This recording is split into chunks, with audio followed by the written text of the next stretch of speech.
नमस्कार। इस वक्त एक बड़ी खबर आ रही है किसान आंदोलन स्थल से। मैं वहीं मौजूद हूं और मेरे साथ किसान नेता डल्लेवाल जी मौजूद है।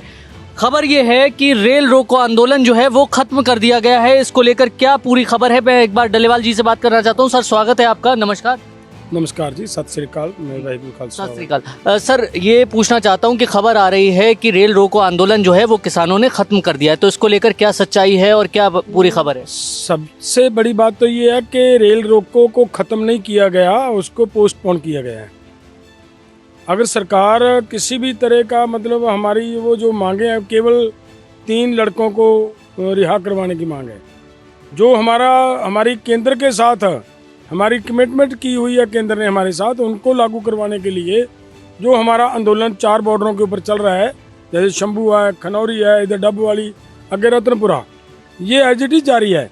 लेकिन वो एक एक्स्ट्रा हमें करना पड़ा था, इसलिए कि हमारे बिना किसी वजह के, कोई कारण नहीं था, हमारे नौजवानों को पकड़ कर उन्होंने जेल में बंद किया हुआ था। उनकी रिहाई के लिए वो किया था। लेकिन उसको अब पूरे सिस्टम को देखते हो, जैसे पिछले दिनों हमारे साथ व्यापारियों ने भी एक बैठक की थी और बैठक में उन्होंने ये कहा था कि आप एक बार हमारे इस मुद्दे को ध्यान में लीजिए, रास्ता खुल जाए तो हमारा व्यापार प्रभावित हो रहा है। दूसरी तरफ है कि धार्मिक मुद्दा बहुत बड़ा था कि देखिए, हमारे हरमंदिर साहिब से सीधी ट्रेन जाती थी हजूर साहब से सीधी हरमंदिर साहिब जाती थी। हरमंदिर साहब भी एक बहुत सिखों के लिए एक आस्था का केंद्र है, उधर हजूर साहब भी आस्था का केंद्र है। तो मजबूरन हमें वो करना पड़ा था। इन बातों को ध्यान में लेते हुए हमने वो भी ध्यान में रखा। और एक बात और थी कि सरकार बिना वजह किसान आंदोलन को बदनाम करने के लिए हमारे पीछे बैठे किसान भाई उनको परेशान कर सकती थी, क्योंकि हमारी ताकत तो वही है। अगर उनको परेशान करेगी सरकार, फिर समस्या और बढ़ जाती है। तो वो सरकारें कर सकती थी कि किसानों ने लाइन रोका हुआ है, इसकी वजह से आपको खाद नहीं मिल पाएगी, आगे लाइट की प्रॉब्लम क्रिएट कर सकते जानबूझकर। ये देखिए, कोयला नहीं आ रहा, कोयला थर्मल्स के ऊपर पहुंच नहीं रहा, इसकी वजह से मतलब हम ये नहीं कर पाएंगे।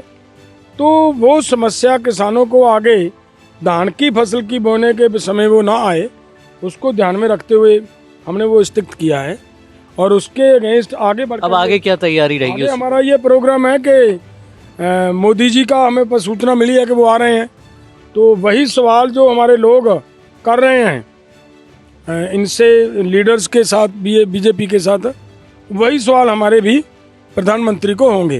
प्रधानमंत्री आए वहाँ पे, अगर ध्यानदारी से सच में वो देश के प्रधानमंत्री, एक पार्टी के प्रधानमंत्री ना होकर उनको देश के प्रधानमंत्री होकर आना चाहिए, एक स्टेट के ना होकर पूरे भारत के प्रधानमंत्री होकर आना चाहिए। और आते ही किसानों के साथ बैठकर बात करके उस किसानों की जो सवाल है उनका जवाब देना चाहिए। अगर वो नहीं जवाब देते तो इसका मतलब ये निकलता है, अगर वो पुलिस फोर्सेस को यूज़ करते हैं किसानों को रोकने के लिए, उनके ऊपर लाठियाँ बरसाने का काम करते हैं, फिर वो लोकतंत्र तो रहा नहीं। जो हर जगह पे जाकर हमारे माननीय प्रधानमंत्री जी कहते हैं कि देखिए जी, वर्ल्ड का सबसे बड़ा डेमोक्रेसी इंडिया है, वो फिर बड़ी डेमोक्रेसी तो रहेगी नहीं। वो तो किसानों के सवालों के जवाब अगर देश का प्रधानमंत्री नहीं देगा तो फिर और लोग क्या देंगे? तो फिर मतलब वो एक तरह की धक्केशाही होगी, वो भी किसान मतलब बर्दाश्त नहीं करेंगे। तो ये एक बहुत बड़ी खबर है इस वक्त किसान आंदोलन स्थल से कि रेल रोको आंदोलन जो है वो स्थगित कर दिया गया है। और अब उसके अगेंस्ट, उसके साथ ही साथ अब जब प्रधानमंत्री की यहाँ चुनावी सभा होगी तब उनसे सवाल भी किए जाएंगे किसानों की तरफ से, यही कहना है। तो तमाम खबरों के लिए आप किसान तक पर बने रहें।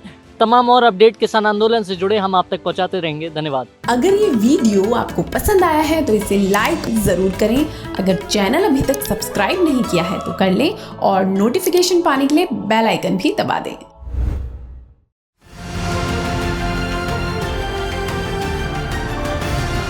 किसान तक खाना है तो उगाना है, किसान तक खाना है तो उगाना है, किसान तक खाना है तो उगाना है, किसान तक खाना है तो उगाना है, किसान तक खाना है तो उगाना है, किसान तक खाना है तो उगाना है।